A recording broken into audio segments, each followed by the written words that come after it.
Hello friends, ಎಲ್ಲರಿಗೂ ನಮಸ್ಕಾರ. ಇವತ್ತಿನ ವಿಡಿಯೋದಲ್ಲಿ ಈ ರೀತಿ ನಾನು ಕಡಲೆಬೇಳೆ ವಡೆ ಹೇಗೆ ಮಾಡೋದು ಅಂತ ನೋಡೋಣ ಬನ್ನಿ. ಇಲ್ಲಿ ನಾನು ಮೊದಲಿಗೆ 1 ಕಪ್ ಅಷ್ಟು ಕಡಲೆಬೇಳೆ ತೊಗೊಂಡಿದ್ದೀನಿ.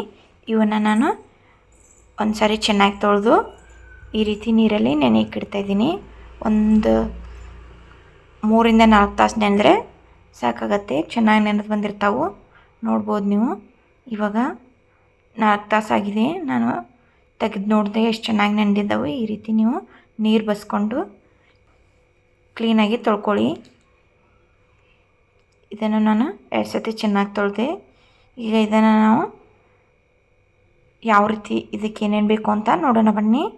ಈಗ ಕಡಲೆಬೇಳೆನ ನಾನು ಮಿಕ್ಸಿಗೆ ಹಾಕ್ಕೊಂಡು ಚೌಳ ರುಬ್ಕೊಂಡು ಬರೋಣ ಬನ್ನಿ. ಇದನ್ನು ಮಿಕ್ಸಿಗೆ ತುಂಬ ಲೋಡ್ ಆಗುತ್ತಂತ ನಾನು 2 ಸಾರಿ ಹಾಕ್ತಾಯಿದ್ದೀನಿ. ನೋಡಿರಿ, ಇವಾಗ ನಾನು ಸ್ವಲ್ಪ ಜಾಸ್ತಿ ಇದೆ. ಮೊದಲಿಗೆ ನಾನು ಕಡಲೆಬೇಳೆ ಮಾತ್ರ ಅಷ್ಟೇ ರುಬ್ಕೊಂಡು ಬರ್ತೀನಿ. ಇದು ಜಾಸ್ತಿ ಸ್ಮೂತ್ ಪೇಸ್ಟಾಗಿ ಮಾಡಬಾರ್ದು, ಚೌಳು ಇರಬೇಕು. ಅಲ್ಲೊಂದು ಕಡಲೆಬೇಳೆ ಕಾಣಿಸ್ತಾ ಇರ್ಬೇಕು ನಿಮಗೆ. ಆ ರೀತಿ ನೀವು ಚೌಳು ರುಬ್ಕೊಂಡು ಬರಬೇಕಾಗತ್ತೆ. ಇಲ್ಲಿ ನೋಡ್ಬೋದು ರೀ, ನಾನು ತೋರಿಸ್ತಾ ಇದ್ದೀನಿ ನಿಮಗೆ. ಈ ರೀತಿ ನಾನು ಇನ್ನೂ ಸ್ವಲ್ಪ ಇದು ಚೌಳು ಆಗಬೇಕು ನೋಡಿ. ಈ ರೀತಿ ಇರಬೇಕು. ಇದು ಕರೆಕ್ಟ್ ಕನ್ಸಿಸ್ಟೆನ್ಸಿ ಇದಕ್ಕೆ.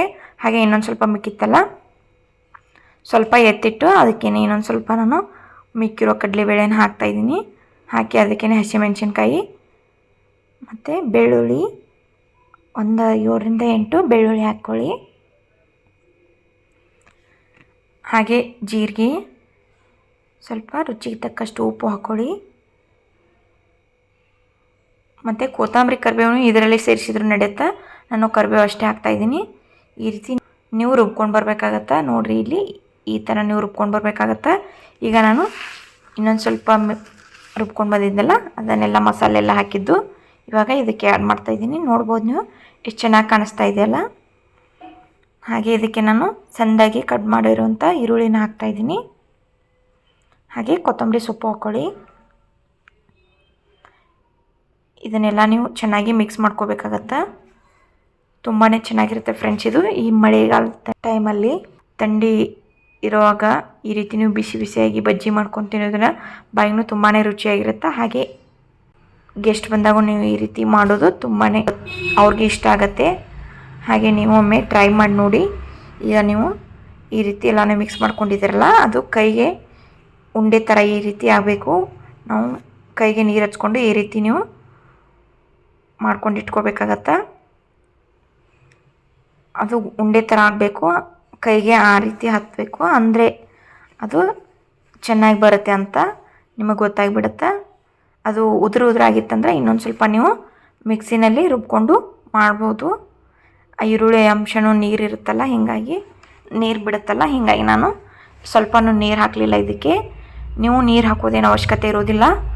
ಸುಮ್ಮನೆ ಒಂದು ಸಾರಿ ಸಣ್ಣದಾಗಿ ಕೆಲವೊಂದು ಜಾಸ್ತಿ ಇರುತ್ತಲ್ಲ, ಅದರಲ್ಲಿ ಒಂದು ಅರ್ಧ ಕಪ್ ತೊಗೊಂಡು ಸ್ಮೂತಾಗಿ ಪೇಸ್ಟ್ ಮಾಡಿಕೊಂಡು ಮಾಡಿದ್ರೂ ನಡೆಯುತ್ತೆ. ನೋಡ್ರಿ, ಇಲ್ಲಿ ನಾನು ಮಾಡಿದ್ದು ಕರೆಕ್ಟ್ ಕನ್ಸಿಸ್ಟೆನ್ಸಿ ಇದೆ. ಇವಾಗ ನಾನು ಎಣ್ಣೆಲಿ ಕರಿತಾ ಇದ್ದೀನಿ. ನೋಡ್ಬೋದು ಎಷ್ಟು ಚೆನ್ನಾಗಿ ಬರ್ತಾಯಿದೆ. ಈ ರೀತಿ ಹಾಕಿದ್ರೆ ನಿಮಗೆ ಅದು ಸಪ್ರೇಟ್ ಆಗಬಾರ್ದು. ಈ ರೀತಿ ರೌಂಡ್ ಶೇಪಾಗಿ ಅಗಲ ಮಾಡ್ಕೊಂಡಿರ್ತೀರಲ್ಲ, ಹಾಗೆ ಇರಬೇಕು. ನೋಡ್ಬೋದು ನೀವು ಎಷ್ಟು ಚೆನ್ನಾಗಿ ಬರ್ತಾಯಿದೆ. ಕಲರ್ನು ನೀವು ಸ್ವಲ್ಪ ಕಂದು ಬಣ್ಣಕ್ಕೆ ಬರೋವರೆಗೂ ಎಣ್ಣೆಯಲ್ಲಿ ಫ್ರೈ ಮಾಡ್ಕೊಳ್ಬೇಕಾಗತ್ತೆ. ಹಾಗೆ ನೀವು ಇದಕ್ಕೆ ಸಬ್ಬಸಿಗೆ ಸೊಪ್ಪು ಬೇಕಂದ್ರೆ ಸಬ್ಬಸಿಗೆ ಸೊಪ್ಪನ್ನು ಈ ಕೊತ್ತಂಬರಿ ಕಟ್ ಮಾಡಿದ್ವಲ್ಲ, ಹಾಗೆ ನೀವು ಆ ರೀತಿ ಕಟ್ ಮಾಡಿಕೊಂಡು ಹಾಕ್ಕೊಳ್ಬೇಕಾಗತ್ತೆ. ಅದು ತುಂಬಾ ರುಚಿ ಕೊಡುತ್ತೆ. ನೋಡಿರಿ, ಇಲ್ಲಿ ಅದೇ ರೀತಿ ನಾನು ಬಾಯಿಗೆ ಹೊಸ ರುಚಿ ಏನಾದರೂ ತಿನ್ನಬೇಕು ಅನಿಸಿದರೆ ಈ ರೀತಿ ನೀವು ಕಡಲೆಬೇಳೆ ವಡೆ ಮಾಡ್ಕೊಂಡು ತಿನ್ಬೋದು. ಹಾಗೆ ಬಜ್ಜಿ ಈ ರೀತಿ ತಿಂದೆಲ್ಲ ಬೋರಾಗಿರ್ತಲ್ಲ, ಆ ಟೈಮ್ದಲ್ಲಿ ನೀವು ಈ ರೀತಿ ಮಾಡ್ಕೊಂಡು ತಿಂದ್ರೆ ತುಂಬಾ ಚೆನ್ನಾಗಿರುತ್ತೆ. ಹಾಗೆ ಬಾಯಿಗೂ ರುಚಿ ಕೊಡುತ್ತೆ. ಹಬ್ಬದ ಟೈಮ್ನಲ್ಲೂ ನೀವು ಮಾಡ್ಬೋದು. ಈಗ ಮಳೆಗಾಲದ ಟೈಮ್ದಲ್ಲಿ ಹಾಗೆ ಥಂಡಿ ಇರುತ್ತಲ್ಲ, ಅಂಥ ಟೈಮ್ದಲ್ಲಿ ಬಿಸಿ ಬಿಸಿ ತಿನ್ನಬೇಕು ಅನಿಸಿದರೆ ಈ ರೀತಿ ನೀವು ತಟ್ಟಂತೆಯೇ ಮಾಡ್ಕೊಂಡು ತಿನ್ಬೋದು. ನೋಡಿರಿ, ಇಲ್ಲಿ ಎಲ್ಲನೂ ಕಂದು ಬಣ್ಣಕ್ಕೆ ಬಂದಿದೆ. ಇಷ್ಟ ಆದರೆ ಇವಾಗ ರೆಡಿಯಾಗಿದೆ ಅಂತ ಅರ್ಥ. ಈಗ ನೀವು ಒಂದು ಪ್ಲೇಟ್ಗೆ ಸರ್ವ್ ಮಾಡ್ಕೊಂಡು ತಿನ್ಬೋದು. ತುಂಬಾ ಚೆನ್ನಾಗಿ ಕಾಣಿಸ್ತಿದೆ ಅಲ್ವಾ. ಹಾಗೆ ಇಲ್ಲಿ ನೋಡ್ಬೋದು ನೀವು ಎಷ್ಟು ಸಖತ್ತಾಗಿ ಕಾಣಿಸ್ತಾ ಇದೆ ವಡೆ ಅಂತೂ. ತುಂಬಾ ಮೇಲ್ಗಡೆ ಅಂತೂ ಕುರು ಆಗಿ ತುಂಬಾ ಚೆನ್ನಾಗಿ ಬಂದಿರುತ್ತೆ ಫ್ರೆಂಡ್ಸ್. ನೋಡ್ಬೋದು ನೀವು ಇಲ್ಲಿ. ನೋಡಿರಿ ಎಷ್ಟು ಚೆನ್ನಾಗಿ ಕಾಣಿಸ್ತದೆ. ಒಳಗಡೆ ಎಲ್ಲ ಎಷ್ಟು ಸಾಫ್ಟ್ ಆಗಿದೆ. ನೀವು ಒಮ್ಮೆ ಟ್ರೈ ಮಾಡಿ ನೋಡಿ ಹೇಗಿತ್ತು ಅಂತ ಕಮೆಂಟ್ ಬಾಕ್ಸಲ್ಲಿ ತಿಳಿಸಿ. ಹಾಗೆ ಇನ್ನೂ ಯಾರೆಲ್ಲ ನಮ್ಮ ಚಾನಲ್ನ ಸಬ್ಸ್ಕ್ರೈಬ್ ಆಗಿಲ್ಲ ಇವಾಗಲೇ ಸಬ್ಸ್ಕ್ರೈಬ್ ಮಾಡ್ಕೊಳ್ಳಿ. ಮತ್ತೆ ಮುಂದಿನ ವಿಡಿಯೋದಲ್ಲಿ ಹೊಸ ರೆಸಿಪಿಯೊಂದಿಗೆ ಸಿಗೋಣ. ನಿಮಗೆ ಈ ವಿಡಿಯೋ ಇಷ್ಟ ಆಗಿದೆ ಅನ್ಕೋತೀನಿ ರೀ. ಇಷ್ಟ ಆದರೆ ಲೈಕ್ ಮಾಡಿ, ಶೇರ್ ಮಾಡಿ, ಹಾಗೆ ಸಬ್ಸ್ಕ್ರೈಬ್ ಮಾಡಿ. Thanks for watching. Bye bye. See you. Take care.